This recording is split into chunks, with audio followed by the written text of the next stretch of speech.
पट्ठे मैं पाते हैं ते पानी मुझ तू इन्हां नूं पिया दें। अच्छा मैं हुणे पिया दिंदा वा।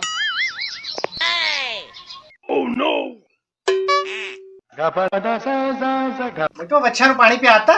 ओ यार मैं हुणे पिया दिंदा वा। यार तेनों घंटा हो गया कह के गया सी भी पानी पिया दे। ਜਦੋਂ ਵੇਖੋ ਮੋਬਾਈਲ 'ਚ ਵੜਿਆ ਰਹਿਣਾ ਕੀ ਲੱਭਦਾ ਤੈਨੂੰ ਮੋਬਾਈਲ ਦੇ ਵਿੱਚੋਂ। ਚੱਲ ਉੱਠ ਪਾਣੀ ਪਿਆ ਦੇ। यार मैं हुणे पिया दिंदा। एक ते काम भी करो तो उतों ये फिर गल्लां सुनाई जांदा 24 घंटे।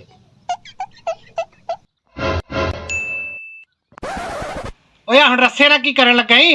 ਅੱਖੇ ਨੂੰ ਬੰਨ ਕੇ ਨਾ ਫਾਈ ਲੈਣ ਲੱਗਾ। ਜੇ ਪੱਖਾ ਟੁੱਟ ਗਿਆ ਨਾ ਤੇ ਤੇਰੀ ਖੈਰ ਨਹੀਂ। ਆਇਓ ਰੇ ਮਾਂ।